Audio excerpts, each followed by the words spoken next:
There's this veneer of media objectivity where it's like nothing to see here, don't worry about it, we're objective. And then the ownership structure has completely changed. You have the more successful national media organizations that have become polarized because of audience share, generally. Like if you decide to become a little more partisan, then you can actually get a more consistent audience. What's partly so frustrating is, in addition to the bias and that it exists, but that there's a certain invisibility to the bias among mainstream corporate outlets, right? So I will often hear people say, if I tweet out an Intercept article, oh gosh, that's your source for saying X, Y, and Z, I'm not going to believe it, which is kind of the opposite of what you should be thinking.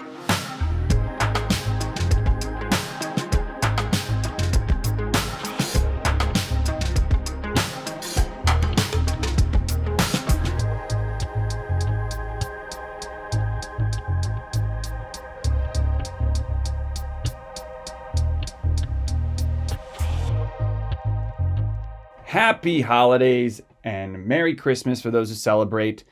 From the Yang Speaks family, this is Zach Grauman, one of the co-hosts of this podcast with Andrew, welcoming you to a special holiday episode of Yang Speaks. I hope you guys have all had some time to relax and enjoy. It's been a crazy/rough year, and hopefully you've been able to relax, watch some movies, drink some eggnog if you like eggnog. I don't, but I guess people do. But hope you enjoy your holiday. Look, we've got a special episode today. Briahna Joy Gray is joining with Andrew. Briahna was the National Press Secretary for Bernie Sanders in 2020. She's also a former member of the media, having worked as an editor for Current Affairs and a senior politics editor for The Intercept. So she's got this interesting perspective of running for office in politics, but also in the media.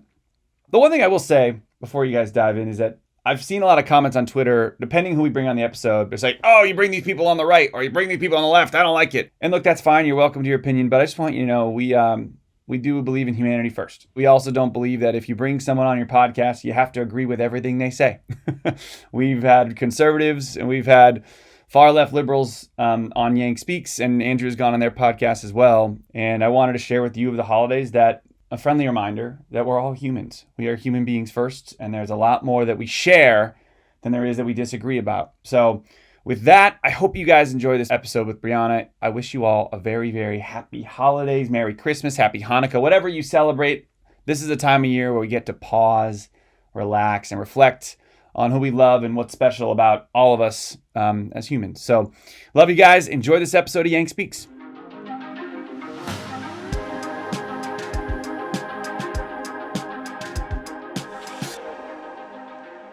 I am so pumped to be sitting down with Bernie Sanders, National Press Secretary, powerhouse extraordinaire, Briahna Gray. Welcome, Bri. It's great to have you. Thank you, Andrew. It's a real pleasure. Thank you. Is it okay if I call you Bri? Is that your... Yeah, of course. I made my Twitter handle back in 2009 because I was working somewhere where they wanted me to do it. They wanted me to make a Twitter account and teach them how Twitter worked because I was like the young person on the staff.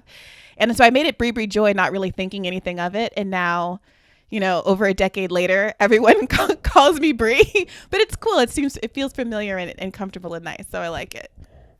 It is very familiar. I can relate to your Twitter evolution. So I'm a little bit older than you, which means that my Twitter indoctrination happened a little bit later in life. So for me, what happened was I wrote a book in 2014, and the publisher was like, hey, you need to be on Twitter. And so I was like, okay, I guess I'll get on Twitter now. So it was like 2013. I like having a social media account for various platforms, but I haven't been very active. And then when I decided to run for president, then it became a much bigger deal. So it sounds like it was similar for you, where 10 years ago you created this account just to have it, and then it became this enormous deal when you became this public figure. Yeah, I didn't use it at all until 2015, 2016, because I was, big mad online about progressive issues not getting the hearing that I thought they should in the context of the Bernie campaign. So to the extent that anyone's ever mad at me for being too online, you can blame Bernie Sanders. Being too online is a real problem because there are so many times I wind up in like an online rabbit hole or vortex, and I'm just like, what am I doing? Like, this is not what I should be doing with my fine, whatever day of the week it is. So I would love to hear about your path and your evolution, because I feel like everyone would want to be you in multiple ways. But you're this leading progressive voice. There's so many people that, in my view, are aligned with you, believe what you believe. I think you would do a fantastic job of arguing for your point of view and doing it in a way that's very positive and effective. So can you share a little bit of your arc, sort of how you arrived at this juncture? Yeah.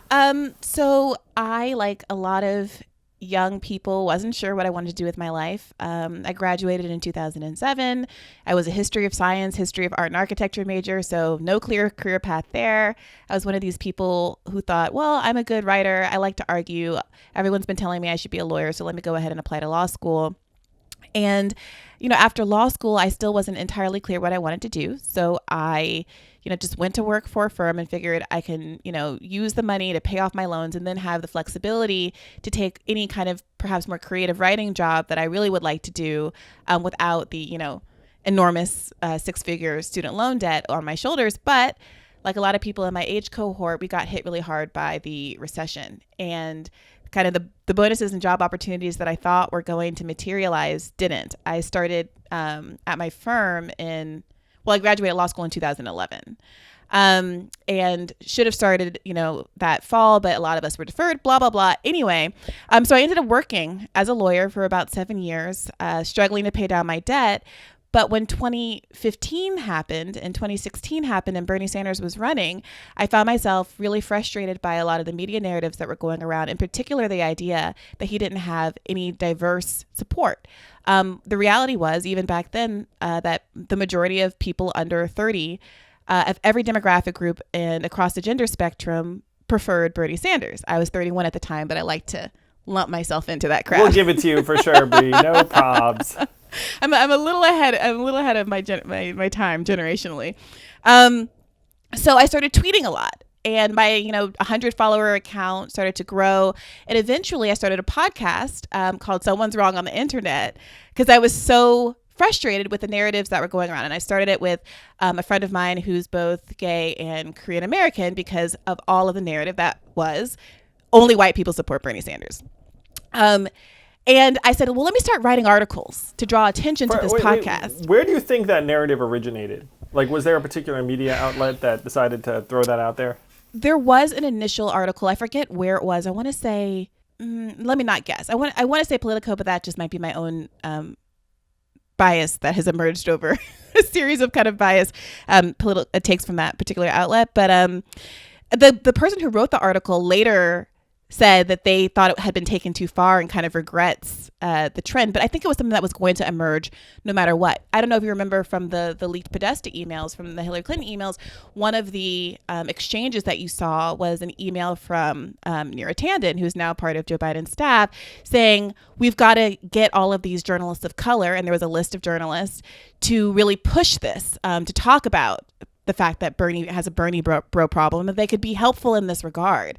So it really was a top-down approach to say, let's exploit the fact that Democrats care about people of color, they care about diversity as one of the main things that distinguishes the party from Republicans, and try to pitch Bernie's movement as somehow uninclusive, anti-inclusivity, when it was never really the case. And then in 2020, I think we all saw that Bernie Sanders and Joe Biden were the only people who managed to really get above double digits with respect to Black voters. Bernie Sanders was number one with Latino voters. And Bernie Sanders was even number one with Black voters for a period of time there in February. But you never really heard that in the mainstream media, and the narrative persisted despite the fact that, Bernie raised more money from Black voters than had ever given to a political campaign in history. More Black voters contributed to Bernie's campaign than any other campaign. It was frustrating. I can understand that, because Bernie 2015 was such a pure messenger that I can see a lot of folks of any, certainly any racial background, getting behind it, because I remember watching Bernie speak and being like, yeah, every word he said was right. And I was like, yep, that's right. And somewhere around there, I sent him donation, because I was like, well, if I think he's right, then I should get behind him. So I know a lot of people felt that way. So what it sounds like you're suggesting is that there was a Politico article, and then some folks who supported Hillary Clinton were like, ooh, let's make some hay out of that. And they decided to like push it to the moon. I'm not sure if they which came first, the chicken or the egg. I don't remember the timeline at this point. And remember, I was just a civilian. I was not involved in politics at all at this point. What happened, Bree? You've gotten absorbed. Well, what happened was I started writing articles. In order to draw attention to the podcast, and the articles themselves really took off. And I started freelancing, and I would stay late at the law firm and write until midnight. Write during my lunch break and stay till midnight trying to make up for the work that I should have been doing. One or the other, I understand. And eventually that manifested in an offer from The Intercept to come on as a senior politics editor at the start of 2018. Which was a dream come true. For a massive pay cut of approximately 75%. It was a significant pay cut. I will say my erstwhile financial advisor would not have advised me to do that. But it was literally my dream come true. And I had enough savings, and this is, my relative privilege that enabled me to do this. I had enough savings to basically take the pay cut and eat through my savings for a year while working at The Intercept. And right as I had to make some decisions about, whether to move and, how to make this work and how to refinance my loans or whatever I needed to do, I was reached out to by the Bernie campaign in the beginning of 2019 about whether or not I wanted to come on board as national press secretary. And that didn't resolve my financial problems, but it did mean that I would move to DC. I had to move anyway. I had to get a two-room apartment anyway. And it was, an opportunity that I thought long and hard about. Right? Because I enjoyed my independence at The Intercept. I understood how identity was going to be weaponized in 2020 again. And I thought there was some benefit to having an independent journalist of color who's a woman. That's true. Who's, not you were doing good from where you were. And then she has gone political. So it sounds like you were a full-time journalist for a little more than a year. Is that right? A little less than a year. Little less than a year. Yeah. So was that the dream come true? Was that wonderful, that period of time? I loved it. I loved working at The Intercept. I loved working at a place where my politics were validated and my insights were really encouraged. I had friends at my law firm and I really appreciated my experiences there as well. But they're all miserable. I'm kidding. How it is. Look, the 2016 really exposed the extent to which we had very different political priorities. And people who I thought, I was in New York, we all were, capital L liberal. I thought we all basically felt the same way. Where did you grow up, Bree? I'm sorry, I should know this. Like, were you a New York area product originally or no? Yes and no. That's a little bit of a complicated story. I moved to New York when I was 15. And I graduated from high school in New York, but we had been living abroad for 8 years before that. Abroad where? We were in Saudi Arabia for 2 years and in Kenya for 6 years. Wow. It's so cosmopolitan. And you showed up in New York at age 15. Yeah, at age 15. And before that, we had been living in North Carolina. My mom was in her doctoral program at NC State. And we lived there for 6 years in my youth. But I was born in Washington, D.C., where my parents met because they both went to Howard University. Wow. Okay. Sorry. Thank you for that arc. That was very helpful to me. So if you went to high school in New York and then you worked there for 8 years, I mean, you were very, very New York. So then you moved to DC for the Bernie campaign. How was that? Yeah. There's a lot to love about DC. Mostly I didn't get to experience it that much because I was so just involved in campaign life and, traveling a good amount of time. It wasn't as though I was kind of meandering around the city and exploring the way I would like to. Frankly, since you weren't COVID, just doing the DC food tour. Right. In the last year, obviously, it's been COVID. But since COVID, I've actually been able to walk around my neighborhood more, get a better sense of the layout of the city. And I feel like I know it a lot better than I did when I was, working during the campaign season. I'm a huge fan of The Intercept's journalism. Everything I've seen out of there just seemed so real and on point. It's different than other outlets that way. And I think there's like a major problem with what some people call corporate media. I am one of those people. Oh no, I mean, heck, like, I like that as moniker. It makes you think. You're like, yeah, corporate media, and then you're like, what's the opposite of corporate media? So I think the massive crisis in journalism. The first thing, it's like a layer cake, and it's all terrible. But the first layer is that over 2 local papers have gone out of business, and so if you're in a community, it's like no local news. Like, how the heck can you vote on anything that's going on in your community? And then you have the national media, which is completely polarized at various directions, because your economic incentives drive you that way. And then you have this social media layer on top of it that just drives you even more to extremity, even into like different versions of reality, where at this point it's like, up is down, left is right, like vote totals are whatever we say they are. Yeah, well, I have mixed feelings about the social media piece, but to your point about the independent media versus corporate media piece, there's a legitimate criticism that can be made about the Intercept's funding model as well. But there's a big difference when you have to the incentive structure when you're working at a place like the Intercept, where you don't have requirements to get a certain number of clicks or publish a certain number of articles a day. You can spend time doing research and reporting without the kind of financial pressures of the typical ad revenue model, because it's funded by, a billionaire. There's like a large amount of money that's guaranteed to the Intercept to do its work, regardless of how much money it makes. Whereas other outlets tend to have to make sure that this is one of the billionaires, right? Well, that's what when I say that there's a legitimate critique to be made of the Intercept funding model. There are pros and cons of that, obviously, but there are firewalls up between the Intercept and the eBay billionaire, who's the one that funds the Intercept. And there are a lot of on the record, I am a fan of Omidyar.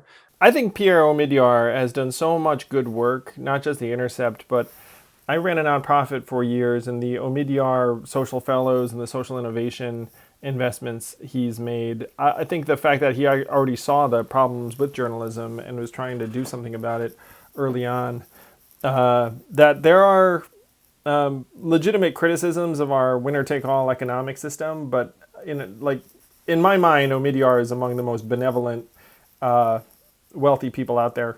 Yeah, I think, look, the point is not ever, in the critiques that come from the left about the massive accumulation of wealth, et cetera, is not to say that any one individual is, evil, or that, there aren't people who can do good things with their wealth. The idea, you say winner take all, obviously, Anand Giridharadas wrote this great book about this idea. The idea is we shouldn't have to rely on private charity to fix the problems of the world, and that the enormous accumulation of wealth in the hands of very few people can have really stymieing effects for journalism, the Fourth Estate, our democracy, the ability of someone like, Michael Bloomberg, who was the 9th richest person on the planet, to enter the race. What that means is that, he has the money to fund his famed mayor's school, right? Where so many people were arguably willing to endorse him, and particularly a lot of black mayors. It did seem like a lot of mayors came out for like Bloomberg, and you're like, oh, maybe there's something going on there. Yeah, and it's not again that the mayors are bad people or wanting to do a bad thing, but if you go through his mayor's program, I had nothing you've been against funded. It. For the record, if I were mayor of a city and Mike Bloomberg had funded something in my city and then decided to do something, I'm not mad at anyone who said, look, the best thing for my community is for me to get on board with this campaign. Well, here's the thing. It's one thing to critique the system. The system is that a lot of mayors, particularly these black mayors from poorer districts, right, who are from predominantly minority districts, who have a harder time raising money. Same goes for disproportionately black Congress people, right, who are similarly coming from districts where it's harder to earn money because they have a lower income population, for all of the historical reasons that we understand, tend to be more susceptible to these kinds of buyouts. And that's not because they're worse people. It's because of these structural issues in terms of their inability to raise funds. And the fact that especially when you're a congressperson, your number one job is to raise funds for the party. And there's enormous pressures on you to get that money. So the critique is not to say, Keisha Lance Bottoms is a problem. It's to say, what can we do to make it so that Keisha Lance Bottoms is more free to vote her conscience, to reflect the interest of the people that she presides over, her constituents, instead of feeling the need to take this money and then to give an endorsement. I don't remember. I thought Keisha Lance Bottoms was for Joe, but there were a number of other young black mayors that fell into this camp. Yeah, I'm sorry, I didn't mean to like throw her in particular under the bus, but she was the first Southern black mayor that came to mind. She is very cool. Spent a lot of time in Atlanta of late. So one of the things that people I don't think make enough of, Bree, is that at this point, vast wealth, often technology wealth, and the media have now converged, where you have these legacy media properties that can't make money or can't make enough money to keep people happy. And so then some tech mogul titan who does not like sports as much decides to buy the publication. So Mark Benioff buys Time Magazine. Jeff Bezos buys the Washington Post. Laureen Powell Jobs buys the Atlantic. Now, some of these people I like, like some of them I like less, but there's definitely a thing where tech money, and I guess you could use The Intercept as an example, though we didn't buy it. It's not like a legacy media property that Omidyar decided to buy. But there has been this convergence, and I don't know if people, this is something that I actually am very, very frustrated by, is that there's this veneer of media objectivity where it's like nothing to see here, don't worry about it, we're objective. And then the ownership structure has completely changed. There was a point when you had these firms that were very profitable firms, newspapers even, great business for generations. And then that business has gotten decimated. So now you have 2,000 local papers out of existence. Over half of the papers that still exist are owned by private equity. So they're just like ringing them for cash and they don't really care about the local coverage so much.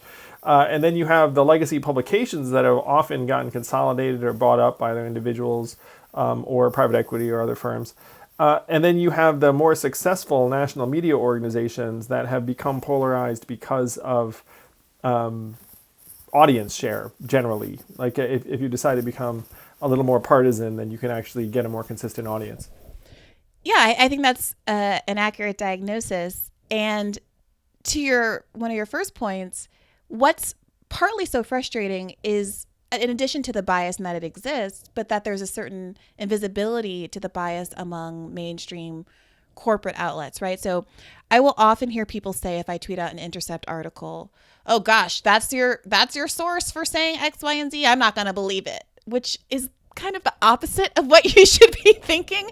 You should trust a relatively more independent outlet over, frankly, the New York Times. I mean, I know that it sounds, people might be tired of hearing about Bernie Bros and media bias. And I understand that. But I'll tell you, working on the comm side and the campaign. Oh my gosh, yeah, that's true. You have all the inside scoop. What the heck was going on over there? The conversations that I was having with people in an effort to just say what had happened, right? So there was an episode where I was on the road, Bernie Sanders and all of the candidates, I think almost everybody, maybe you were there, Andrew, I can't quite remember, had spoken at, I believe it was an NAACP conference in Detroit. And everybody spoke, but Bernie Sanders was the only candidate to get a standing ovation from the room. And when I read the New York Times write-up of the event, the words Bernie or Sanders were not mentioned once in this article. At the time, Bernie was the number 2 candidate in the polls, right? So I reached out to the author. This must have driven you insane. Right. Especially given all of the narrative around Bernie having a black problem, right? He's the only one at an NAACP conference who gets a standing ovation from the room. So I reached out to the writer who I had recently met at Netroots, and I thought we had a lovely talk. And I said, hey, I just wanted to, reach out and ask about why it was that Bernie wasn't mentioned, especially since he did so well and because he is literally the number 2 candidate in this race. And it's a black audience. Right. And he said, oh, I must have been in the bathroom when that happened. No way. So I said, oh, okay, well, the footage went up immediately after. You could have watched it. I can send it to you. You can watch your bathroom break footage. This is like a football game where you have TiVo. Right. And if you were going to time a bathroom break, I perhaps would have timed it not during the number 2 candidate in the race's remarks, but You can wait till Yang. Well, Yang, we all know that you were a dark horse and people were sleeping on you for too long. But that's nice of you. You know what? I think it's true. But his response at that point was, not good and relatively hostile, and he pivoted to some other concerns. He thought that the campaign had unfairly beat up on one of his colleagues because she had written a piece that had gotten a lot of criticism, not from us, but from the public, because it was not a great piece. And I was like, well, this isn't really my issue. And then the conversation devolved. But that kind of thing happened again and again. There was another time a journalist had written that Bernie was not going to make the debate after the heart attack, that he was going to miss the next debate after the heart attack. It was said declaratively like that. And so I reached out and said, okay, well, all the doctors are saying this kind of procedure that he had usually has a 4-day recovery window. And people are back out on the golf course or whatever. And would you mind changing that? And he said, no, absolutely not. I'm not going to. I said, on what basis? This person has a doctor in front of their name, but they're not a medical doctor. I said, your writer, he was an editor, your writer should not be quoting you as a source of medical expertise as to when Bernie Sanders can attend a debate. And of course, he was at the debate. Right? So it was this kind of thing over and over and over again. Bernie wins Nevada, and Chris Matthews is talking about how people are going to be, chopping heads off in Central Park. Bernie supporters are going to be chopping people's heads off in Central Park. There's no mention of the fact that he got 70% of the Latino vote and how important the Latino vote was going to be in the general election, right? You had a person bringing a swastika, a Nazi flag, to a Bernie rally and getting no coverage, but the use of some snake emojis under other candidates, Instagram pages being a 45-minute interview subject for Rachel Maddow, and on and on and on. And important things were happening, right? The country was going into a crisis toward the end of the primary. Bernie Sanders was standing there with a lot of the answers. And as someone who's been championing universal basic income, we needed big ticket ideas to get us out of this crisis, which we all saw coming down the pike by the end of the primary season. And right now we are struggling. We have gotten this stimulus package now that is half of what was being offered up prior to the election, and none of the substantive structural changes that were on offer managed to make it through the primary season.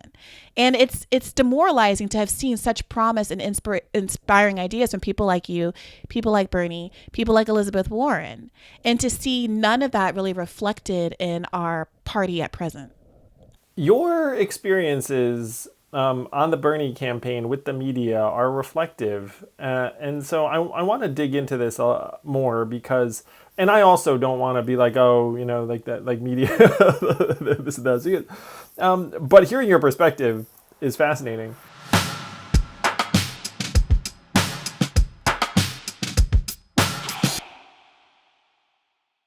All right. If you're like me, or let's say it like anybody in this pandemic, your mental health is probably going for a bit of a roller coaster ride. Not being able to see friends, not being able to go out. Your job is probably different. I know these feelings I've had on myself, and it's one of the reasons why I'm happy to be sponsored by BetterHelp for this podcast, because they've got some really great tools and a great tech platform to assist you with this mental health challenge we're all going through. So BetterHelp will assess your needs and match you with your own licensed professional therapist, so you can connect in this kind of safe, very personal, private online environment. It's very convenient, and you can start communicating. You sign up, you start communicating in 24 hours. Pretty cool. So it's not really self-help, it's just professional counseling. So you can send a message to your counselor anytime. You get timely, thoughtful responses. Plus, you schedule weekly video or phone sessions, so you can kind of do it at your own schedule. And you never have to sit in an uncomfortable waiting room. You don't need to tell anybody. It's honestly pretty great. And they've got licensed professionals for anywhere and anything. That includes depression, stress, anxiety, relationships, sleeping, trauma, anger, family conflicts, LGBT matters, grief, self-esteem. For me, it was energy and purpose, and frankly, just someone to talk to. It's great. Everything and anything you share is confidential, and it's convenient, professional, and affordable. So I want you guys to check this out because they're our sponsor, and we're proud to be sponsored by them on this podcast. So if you want to start living a happier life today, as a listener of Yang Speaks, because they're sponsoring us, you get 10% off your first month by visiting betterhelp.com/Yang. That's BetterHelp, BetterHelp.com/Yang. Join over 1 million people who've taken charge of their mental health, like me. That's BetterHelp.com/Yang.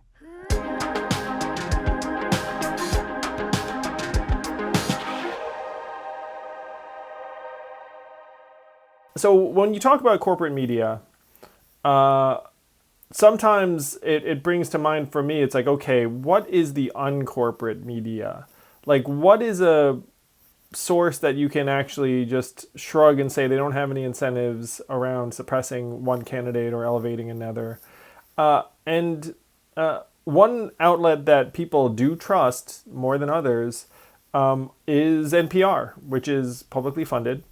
You also have C-SPAN, which is the most boring thing in the world, but it literally just like sticks a camera on people and just like lets them work. So I had a story, like a time when I was in a hotel in Iowa after a day of campaigning, and then I turned on TV and I was just flipping channels. And then I saw C-SPAN, I saw myself, and I was like, like, what's this?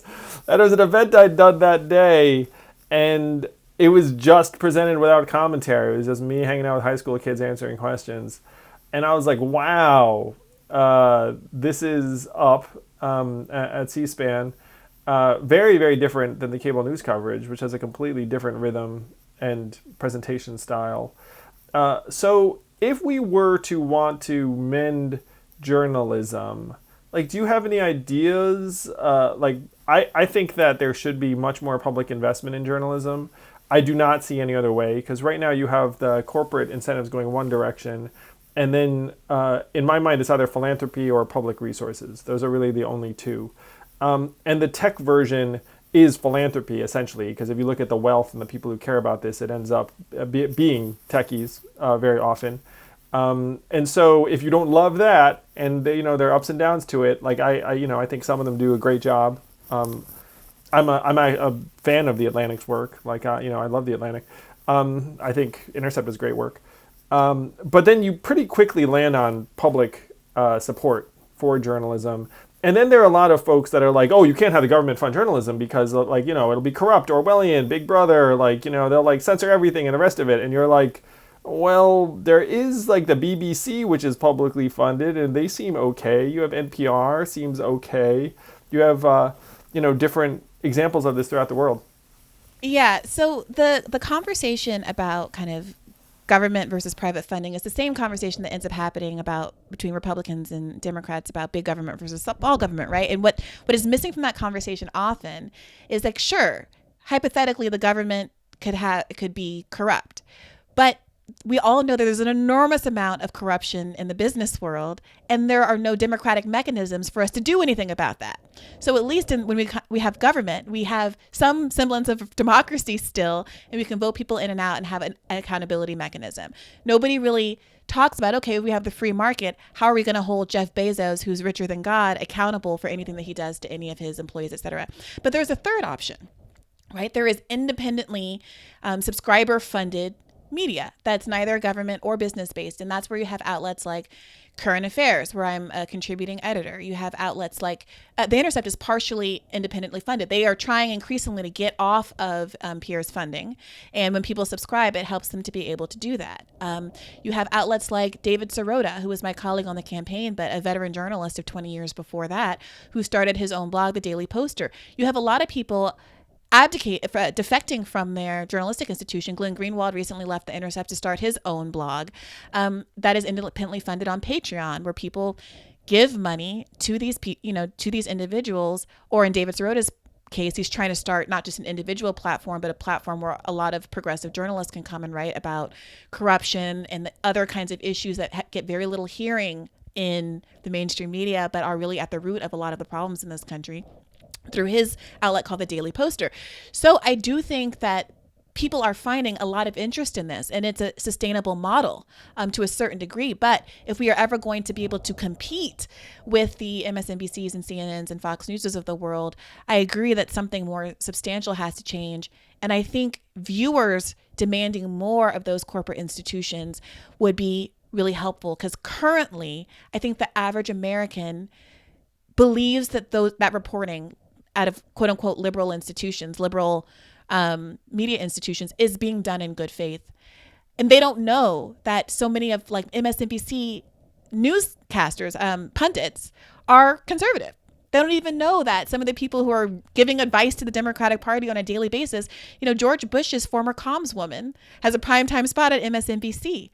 Fair Vote and other organizations that have assessed media bias show that the average MSNBC panel is skewed more conservative, has more Republicans on it than the average Fox News panel.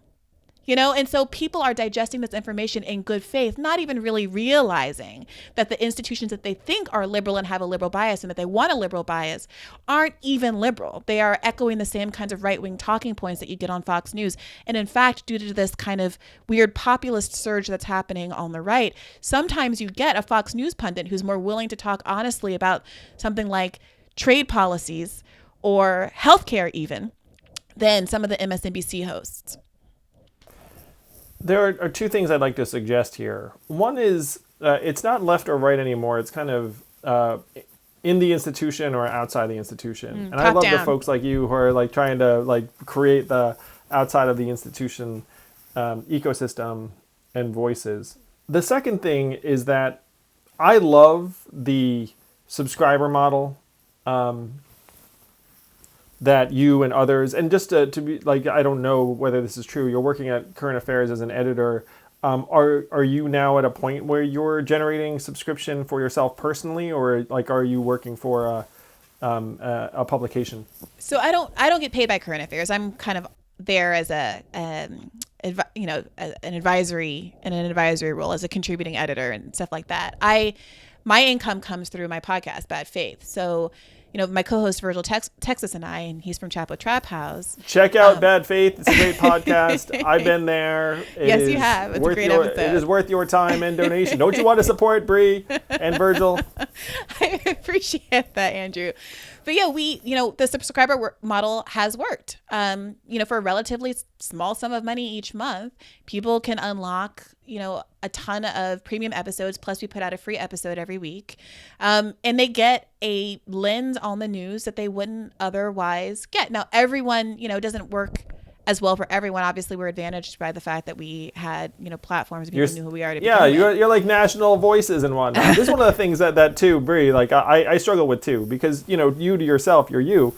But you are remarkable. Virgil is very, very well known. And the fact that you can make it work does not mean that, like the bottom, 90 some odd % of folks could make it work in the same way. That's true. But take this into account. When I was a completely anonymous citizen with 200 Twitter followers, I started a podcast.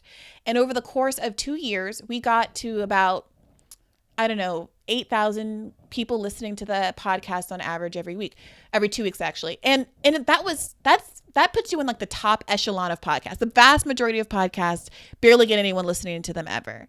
And we had a lot of recognition. Some people listening to this are like, that resembles reality. It's true. Continue. It's hard to break through, but we managed to break through, to go viral a couple of times, and we never monetized the podcast, but I think that we could have grown it. We ended up stopping it because I left and went to The Intercept. But the thing I will say about the internet is that it has a democratizing effect.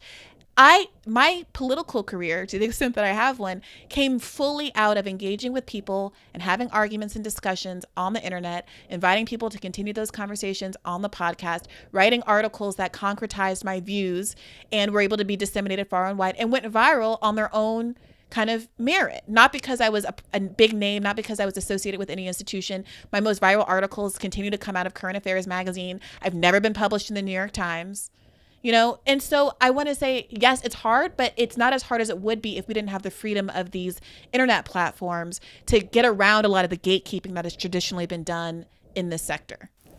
Again, this is why so many people want to be you. Really. You have to your husband. That's awesome. I want to hear more horror stories in terms of corporate media mistreatment of the Bernie campaign. You're gonna get me in trouble. Look, it was hard. It was hard largely because, I know that everybody who works for every campaign, well, I think that a lot of people who work for a lot of campaigns really believe they're in it for the right reasons and because their candidate is the one that can truly help America. And so I don't mean to sound like Pollyanna about this. No, I just want to interject for a moment, Bree. I cannot tell you how many times I did an event where there were tons of journalists present, where I did what I thought was a good job and got zero mention. Andrew, I know. Over and over again. I will tell you that I told you this on our podcast, on Bad Faith Podcast, right? I remember being at The Intercept, and because I'm so online, I remember looking at YouTube videos. I would be watching Bernie YouTube videos and see people from the Yang Gang commenting in them, right? Like everywhere I looked on the internet, I saw Yang Gang. And I was like, this feels like an organic phenomenon. This feels like something real and that's not going away. In the same way that I saw in a lot of YouTube comments and Twitter comments, people who were from California, who were from Kamala Harris's district, who were not big fans of her. And I said, well, this doesn't bode well for her campaign. I suspect that this is not going to go well. It was an early indication of the fire that you were able to ignite organically despite having no participation from the media. And I remember getting a request from your team to see if The Intercept had any interest in profiling you or interviewing you. And, taking it to my editor and like asking what he thought. And there was a kind of, well, this isn't really going to go anywhere attitude. And I don't say that to like throw anybody under the bus. A lot of people don't go anywhere. And I was going off of like YouTube comments, and I could have very easily been wrong.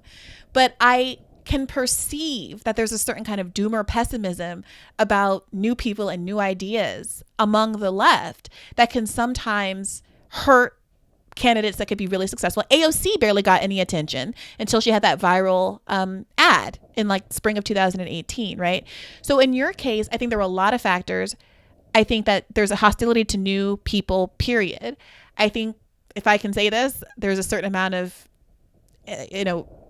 racist bias. Frankly, I think that... You mean the Asian thing? Yeah, I mean, like, they were, like, taking inches off of your height in articles. They were, like, shrinking you down. That was a little bit odd.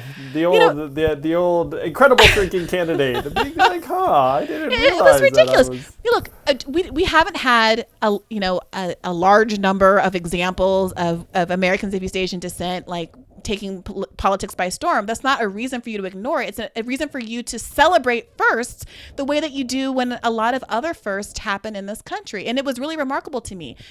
Pete Buttigieg being the first openly gay candidate to run is a big deal. But why wasn't your first status heralded more? We heard a lot about Kamala Harris's first status. She's our first, Asian American VP or will be, but you would have been our first Asian American president. And you can't pretend to care about these identity things, which are important, which I think matter on a certain level, but care selectively because you're obviously trying to boost certain people's interests versus another. And that's why I think there's so much cynicism about identity politics. And that's ultimately destructive to a lot of broader movements. But yeah, like I thought you instantly were exciting, largely because you were bringing a new idea to the table.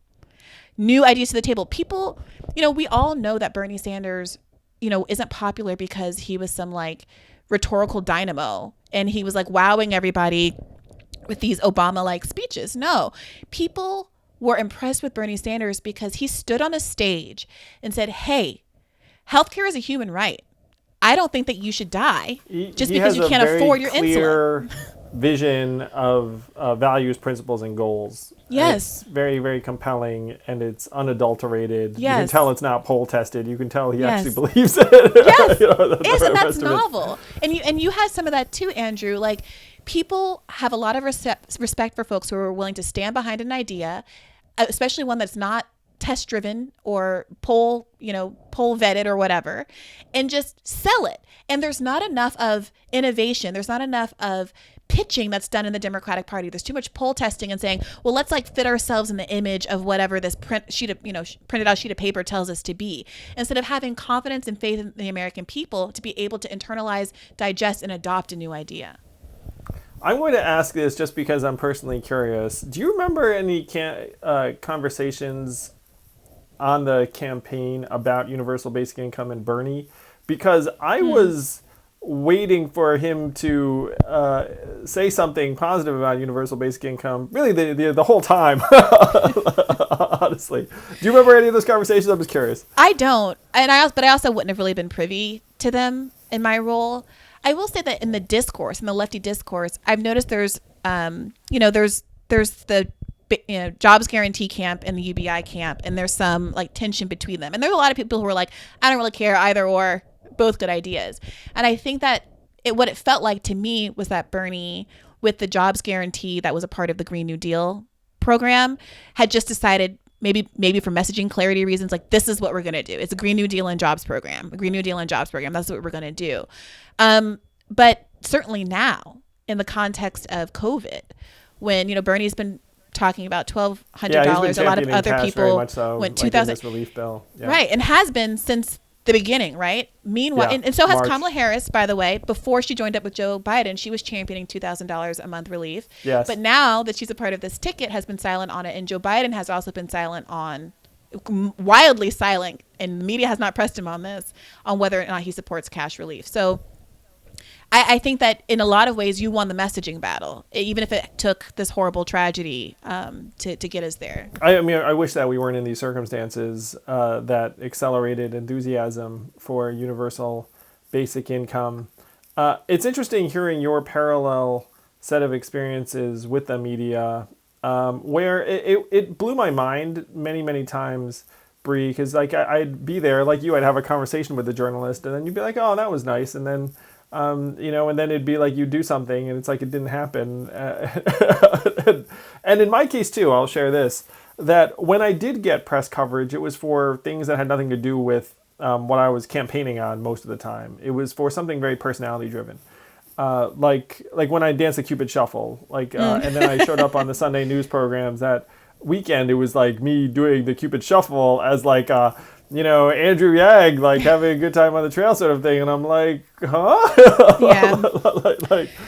Yeah. Anyway. It's hard. It reminds me of this conversation that's going on right now, right, about whether or not the squad should use the fact that there is a really narrow margin for Democrats in the House to hold up Nancy Pelosi's floor vote, right? If a very small number of progressives could say, yes, we're not force going the to vote. Let's talk about force the vote. Force the vote.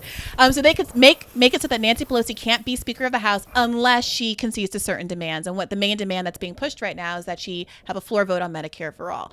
And the idea being not because there's a high likelihood that we would win, that the House would pass Medicare for all. There are only 118 co-sponsors in the House. Now, Democrats have a majority, and if every Democrat in the House voted for Medicare for all, we could pass Medicare for all. And I think we should reflect on what it means that all the House Democrats wouldn't pass Medicare for all in the middle of a global pandemic. That's a real, I think, indictment of our politics right now. But, there's a lot of people are pushing back against the idea, saying, well, you're not going to win anyway, so what's the point? And it's all performative. Well, for a lot of us, especially on the left, if you don't do something that can grab attention, if you don't do something performative, if you don't do the Cupid Shuffle, if you don't figure out a way to marry the performative and the substantive, to say force the vote and let's hold up Nancy Pelosi's speakership, let's threaten Nancy Pelosi, who obviously politically because she is one of the least liked. Her favorabilities are worse than Trump. 3/4 of Americans think she should step down. Let's make her the center of the story, and also wet it with some substantive policy goals. Let's get Richard Neal out of the Ways and Means Committee because he's going to block Medicare for all. Let's get rid of PayGo because that stands in the way of us being able to get all kinds of big ticket items that PayGo requires you to fund them as you go along, and it makes it very difficult. We kind of put those things together because the average American doesn't want to hear a bunch of wonkery about PayGo, but they might be interested in Nancy Pelosi, right? And vice versa. And you got to learn how to do a stunt, how to figure out how to exploit the system, which is very biased against the interest of the left, biased against the interest of working people. I like the idea of forcing the vote. I mean, you should be able to vote on a policy that a lot of people support, and if you're not for it, then you don't vote for it, and then we know, or I mean, it's like it shouldn't be that controversial in my mind. Yeah, me either. Well, one thing I want to return to, because it speaks to this problem you're describing right now, and I think this is one of the core things.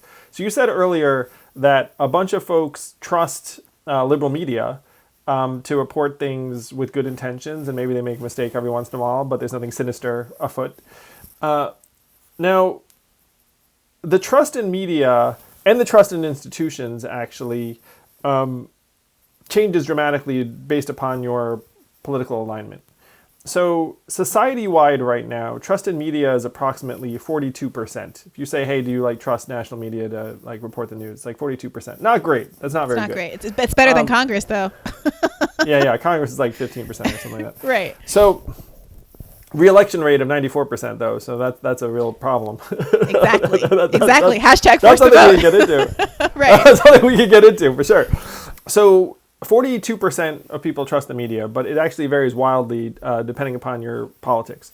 It turns out Republicans do not trust the media at all, more or less. You look at them, it's down to something like 24%. You look at independents, it's around 42%, whatever the national average is. Then you look at Democrats, it's in the 60s. It's maybe like 62%. So what's happening is you have Democrats who are among the last people to believe that the media is getting it right, and that the liberal media, or as you'd call it, the corporate news sources, are getting it right. And so there's like this conversation that's being had that folks on either side are feeling somewhat excluded from. Like in your case, the progressives, like, hey, is this really what's going on? Like my guy just knocked it out of the park, the NAACP, like you might want to report on that. Like a lot of people like the idea of giving everyone health care, might want to get behind that and not treat everyone as loony who is for it. And then there are folks on the right who have a different perspective. Now I'm obviously more aligned with Democrats, but this institution, non-institution thing is actually, to me, one of the most powerful dynamics. And the media and the folks who trust the media and trust that our institutions are functioning comprise the majority of the Democratic Party. And then there's this subset that I think you are a part of that's starting to question a lot of that. And they're like independent news media sources. There's some independent voices. But it's difficult because there are a lot of folks who really do not want to question the institutional powers that be. And to me, the most powerful example of that, which really blew my mind, was before the election when they couldn't come to terms on a relief bill. And Steve Mnuchin had like a $1.8 trillion offer that you referenced earlier. And then Nancy did not want that deal for a couple of reasons. And then I was looking around being like, why are people suggesting she should probably take this deal? Like, people are hurting. We can't wait through the winter. Like, let's just do this thing. And I said that, and there were so few people that were on board with my saying that. Yeah, it was like you and Ro Khanna. Yeah, it was me and Ro. Thank you, Ro Khanna, for not leaving me all alone on this one. But there were so many people that attacked me. Oh, yeah. Oh yeah. Welcome to the club, Andrew. Yeah, they attacked me, and I was like, look, I have my opinion on this negotiating stance. Yeah. Like, I think you should probably jump on this thing, and you can disagree with me. You can say, hey, Andrew, I think you're wrong, without it being some kind of attack. And so there was this thing. There's this thing that happened, at least to me, and I think Bernie for sure, but there was like this institutional resistance to someone questioning Nancy Pelosi's process or judgment, and it shocked me that there weren't more people that were questioning it at that point. You know, my friend, at every stage, this is what we're faced with. Look, I expect that you probably got some people accusing you of secretly trying to support Trump, or why do you hate the Democratic Party so much? You might as well go be a Republican. I mean, that's the kind of response that I get if I say anything mildly critical of a choice made by a Democrat. In my case, I was actually accused of sexism. That was there you go. The line of attack. There's another one that happens. Look, obviously sexism is real and true in the world, but it can't be. This is, again, the cynicism around identity politics. Identity matters. People have been marginalized on the basis of their identity, both socially and de jure. Like, legally, our government until 50 years ago was doing this. Identity matters as a political metric. However, identity cannot be cynically used by the party apparatus in order to deflect substantive criticism in the way that's being done repeatedly. And that cynicism around identity is driving people to the right, is driving people into the arms of right wingers that we in the neo-fascist populist uprising that created Trump in a way that we don't want to happen. We need to be honest about what's going on and be willing to accept criticism. So I think that you were right about that. I think that a lot of people, now that we see the deal that we got, are understanding that a choice was made explicitly because Nancy Pelosi didn't want to give Donald Trump points, anything that he could campaign over before the election. Now, that raises a lot of other questions for me. Why was the election so close? If Donald Trump was so vile, right? Why was the election so close that the idea of letting him put out a stimulus check with his name on it could have thrown, maybe, we don't even know that that's true, but maybe could have advantaged him meaningfully in the election? Why wasn't the Democratic Party, long before we got that close to the general election, running explicitly on cash payments to Americans? Why wasn't there an arms race? Favored by 88% of voters. I Yep. don't know what the other 12% are thinking.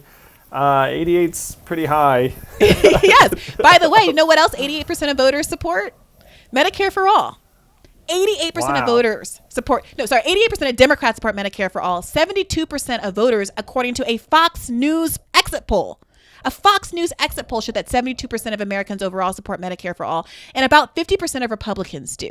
So why is it that Joe Biden is in the context of the general election saying, I would veto Medicare for all even if it passed the House and the Senate? Why aren't we asking the questions about why the Democrats are running on these enormously popular beneficial policies that can make the election not so close that we had to deny Americans much needed economic support at a national low point in terms of both the economy and our national health?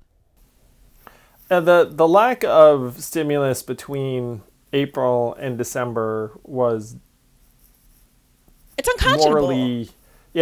morally criminal. Yes. Looking at that objectively, be like, and if you withheld for political reasons, that's awful. And you can't know whether that was the motivation, but certainly it felt a whole lot like that. They said at one point, it was made explicit at one point that this could help Trump. Like, that was an explicit message. I don't remember at this point, don't quote me, that it came out of Pelosi's mouth or somebody else in Democratic Party leadership. But that wasn't a creation of the media. That wasn't just conjecture. That was the message. And Democrats, a lot of Democrats who trust the party bought into that and said, well, yes, the most important thing is defeating Donald Trump.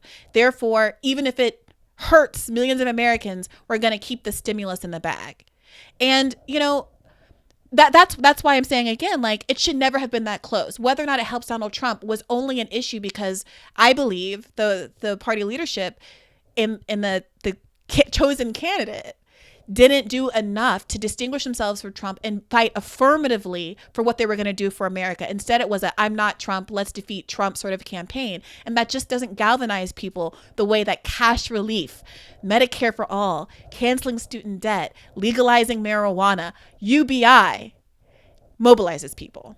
So Bree, now that, and I remember the spring very well, and I know it was deeply painful for everyone on the Bernie campaign, where it felt like it was this close, like right there post Nevada, and then Jim Clyburn endorses Joe in South Carolina, and then the entire tide turns and all the candidates head a particular direction. So it's been 7-8 months since then. You've now pivoted to become an independent voice journalist. You're producing things that you believe in. What do you see as like the next number of steps for progressives, for trying to make some of these changes happen politically, for yourself individually? You've had like a fascinating career already, and you're still just getting started. But like I look up and, there are times when I'm very optimistic. There are times when I think that the mechanics of our system are just desperately broken, and when you start digging into some of these numbers, like an 18% approval rating for Congress and a 94% reelection rate, you're like, whoa, like how does that work? And then you start looking at mechanical fixes. One mechanical fix I've been pushing very hard is ranked choice voting Absolutely. in open primaries, which I think would make our politics much more dynamic and responsive and genuine. And Yes. then you couldn't bully everyone, being like, you're going to waste your vote, you're going to like elect the evil or whatever. Yes. It's like, well, if you have ranked choice voting, we don't need to worry about it anymore. So let's pursue Absolutely. true democratic reforms. Yeah, I'm a huge fan, a huge advocate of ranked choice voting. The number one bully pulpit, to your point, that the Democratic Party has is, if you don't vote for the lesser of two evils, you're going to make the evil win. And we have been operating on that logic since, realignment, and the Democratic Party became what it is today. And the Republican Party became the, Southern strategy party of white racism that it emerged as. And we've been trying to struggle out of that since the 1960s, since the 1950s. And I raised this question, at this point kind of infamously on our podcast in an episode with Noam Chomsky, where I simply asked, look, let's assume that Donald Trump presents a unique evil and we all have to vote him out this time. What do we do between now and 2024 to make sure we're not in this same situation? How do we get out of this lesser of two evilism structure?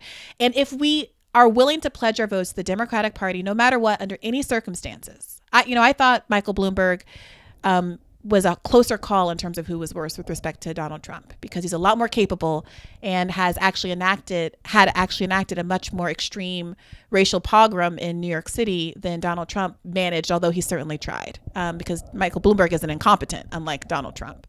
And people were, willing to vote for him. There were Donnie Joyce, people were saying they wouldn't vote for Bernie, but they would vote for Bloomberg if he was the eventual nominee. So what authority do we have? What line in the sand is there? If Democrats are never willing to say enough is enough, this is not the kind of candidate we want representing us, this is not the kind of party we are. Is there any policy that they won't throw under the bus? Is there any kind of candidate that we won't accept? And if the answer is no, we should expect that the party moves more and more and more to the right over the course of history, the way it's been doing. So what's going to stop that movement? I think that ranked choice voting is one of those things. I think greater union participation and figuring out how to organize massive blocks of voters that can meaningfully and credibly threaten Democrats to say, we are going to withhold our vote. We are not going to mobilize our population unless you adhere to some basic standards, like the fact that 88% of Democrats want Medicare for all, but barely half of the House of Representatives will co-sponsor the bill. What? That like the idea people are arguing against force the vote who are like, well, it wouldn't pass anyway. That's not an indictment of the idea of force the vote. That's a colossal indictment of elected representatives, Democratic representatives in the House. We are in the middle of a global pandemic where 15 million people have just lost their employer-based health care. All of the people who are arguing if you like your health care, you can keep it during the primary election should be put on the mat by a journalist every single day asking, have you revised your position? Do you want to apologize for misleading the public and spreading right-wing talking points? Because none of that was true. And now you have to answer to 15 million Americans, 15 million, who in the middle of a global health crisis have no recourse with respect to paying for their health care. That's unconscionable. And yet we don't have a media apparatus who's willing to do that.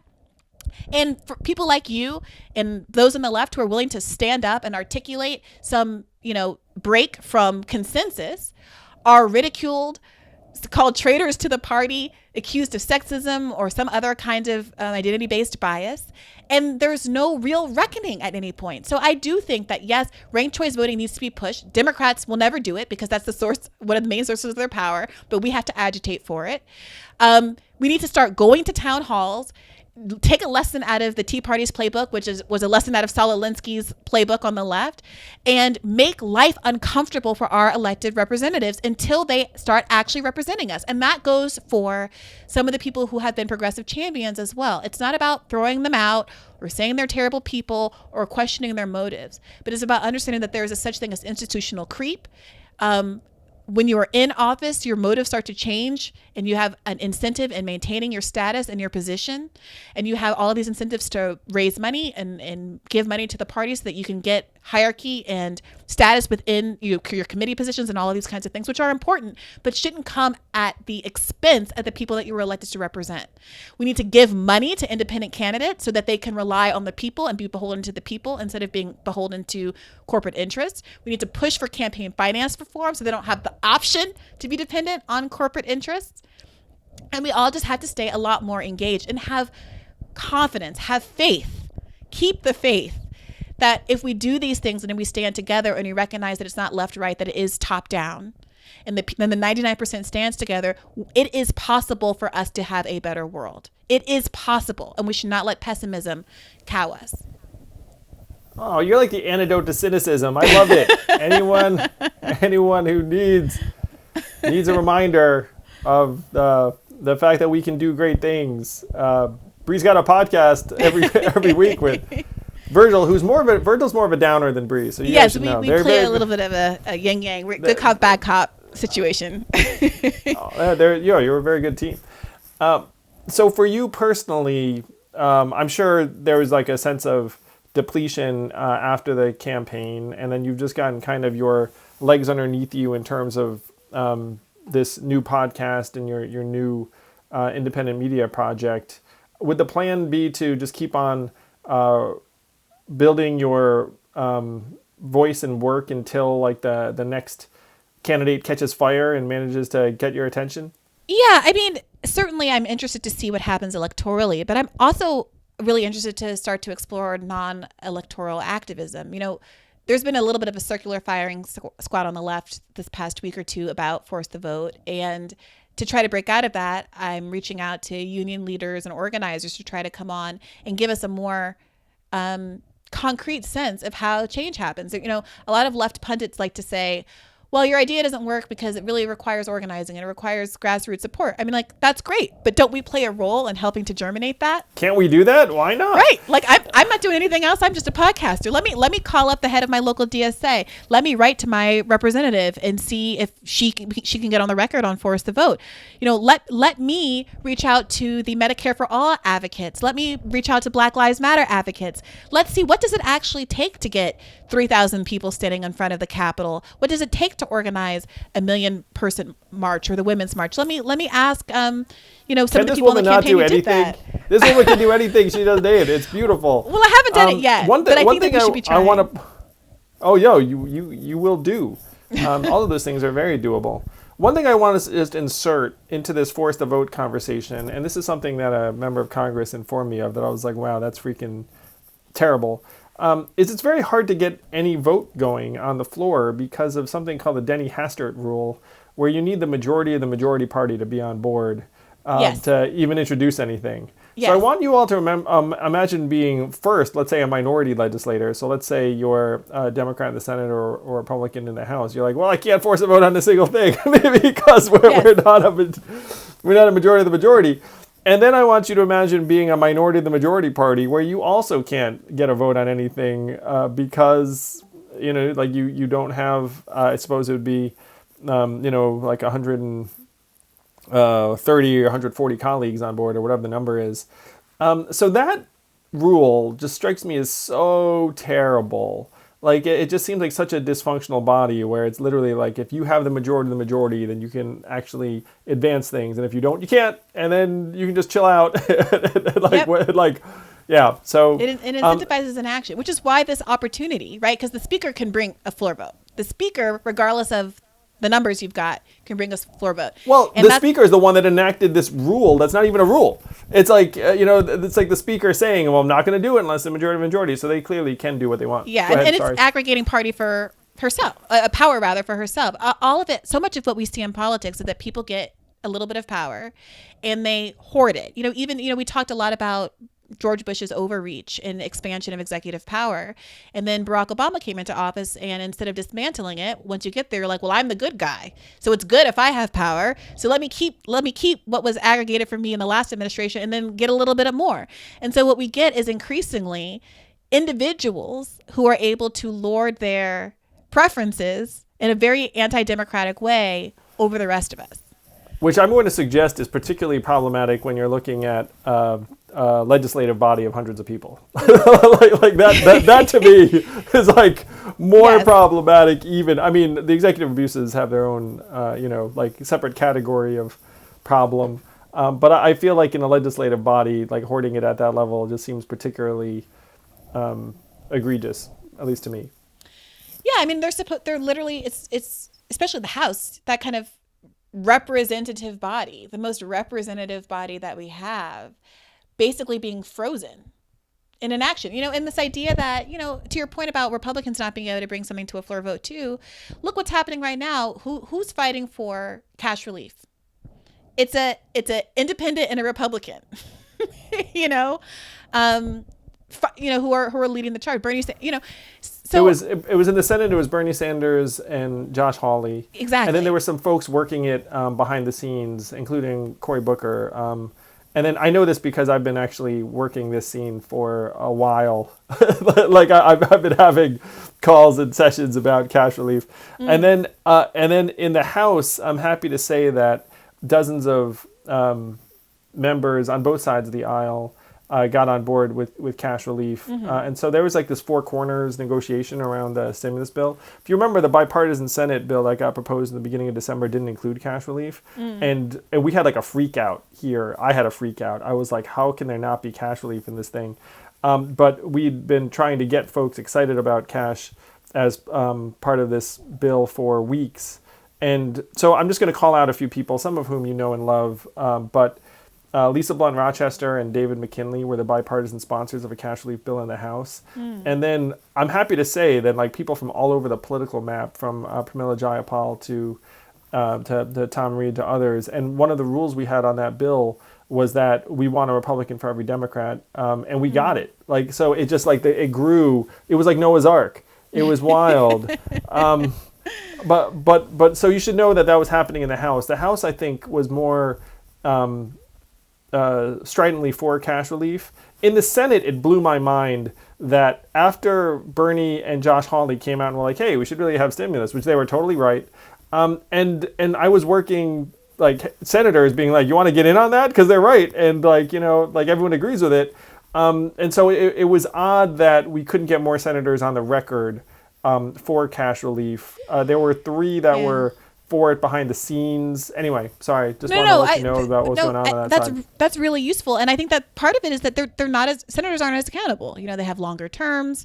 Their races tend to be more expensive. And I think they can, in a lot of ways, be less accountable to their constituents. Plus, to the earlier point about media bias, I don't know if you saw the clip where Bernie Sanders, went on MSNBC to talk about cash relief, and he was pressed by, I believe it was Stephanie Ruhle.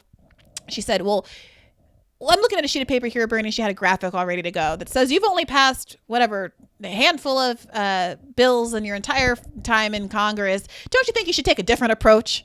So she completely took the conversation off of this relief bill and millions of Americans who desperately need it to try to give some dig about how she doesn't think that Bernie Sanders has done enough while he is in Congress. And like, that's the kind of crap you get. And people get away with it. People get away with it. I mean, I certainly have an axe to grind with MSNBC. I don't know if you,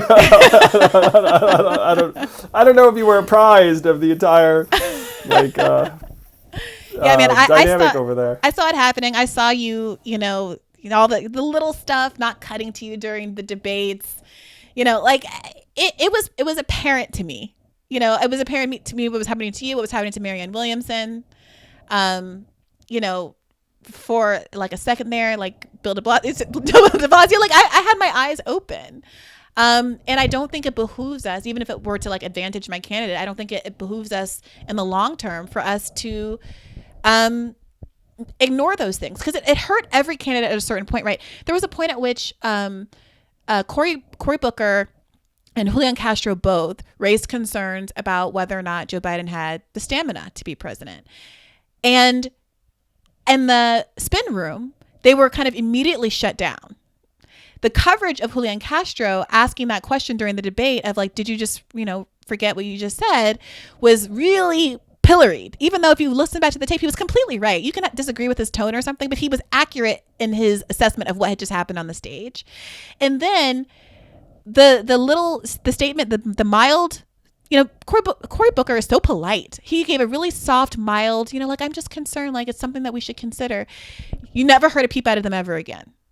The back, it was like a hard shutdown. We're not going to talk about Joe Biden's, stamina, anything cognitive, and we're gonna push forward like this never happened. And then the idea that anyone would question whether Joe Biden's, little peccadillos here and there were a part of or an indication of something bigger that was going on, it was spun as this is a left wing attack. I'm like, Cory Booker is not exactly what I would call left wing. He seems like a lovely man, but this is not exactly what I would call a part of the left vanguard, And so this kind of stuff adds up, and it doesn't help people not to have conversations that are gonna emerge in the general, because Donald Trump isn't playing by those rules, vetted in a primary when we can still do something about it. This is something that's come out recently about Dianne Feinstein. Yes. Feinstein. Yes. The average age of a U.S. senator is 62, and that's average. So, to me, age is just a number, but there are like some folks that like are feeling their age, and others that are less so. And so, if there's some kind of way to verify one, I certainly think Trump's been freaking deteriorating before our eyes for like the last number of years. This to me is actually something that the media should be considered like really much more responsible for, that we are not. It's like that we have leaders who would not be considered for leadership positions in other industries based upon their age, and then in the public sector, it's like a taboo subject to raise in various ways. Just age. Like, obviously I supported a very old candidate, and, as much as I felt like it was biased and sometimes not constructive, I'm not going to be mad at anyone for having a conversation about, does Bernie have the stamina after a heart attack? Like, that's a legitimate conversation to have. But the bias, the unwillingness to have that conversation about Joe Biden, the unwillingness to have a conversation, in light of specific instances of him misspeaking or getting facts wrong or having an emotional outburst at a reporter, listen fat, pushing people, like this stuff is fair game if it's going to be fair game about other candidates. And the idea that it could be spun into a left-wing attack is just, it boggles the mind. Yeah, there should just be a standard. Just be even Stevens. That's all I ask. Yeah. Wow, this is so much fun. I can't believe the time has flown by. We should do this every week, Bree. I'm going to urge you to replace Virgil with me. Let's start a podcast. LOL. At that point, I would have to like answer for why I only do podcasts with Asian American men. I hadn't even thought of that. It would be 3 for 3 for me. And I'd have to go see my shrink or something about it. I didn't know pre-Virgil there was another. No, my first. Oh wait, you told me. Yeah, someone's wrong on the internet. Yes. That's right. Wow. No wonder. This feels so familiar. But incredibly grateful to you. Really, and learned a lot. You are such a positive voice of both reason and progress. I appreciate the heck out of you. If there's anything I can do to help, let me know. And certainly let Virgil know that if he needs me to pinch hit for him anytime, like I can just sort of show up unannounced. I appreciate that. And I appreciate you too so much, Andrew. You're a clarion voice, and I appreciate your willingness to kind of go against the grain. And I really look forward to whatever is up your sleeve next as well. Thank you, Bree. It's so much fun. Have a great holiday season. You too. Stay safe. Thank you for listening in. I hope you enjoyed this conversation. If you did, please do subscribe to Yang Speaks and click on notifications so we can let you know every time we have a new episode.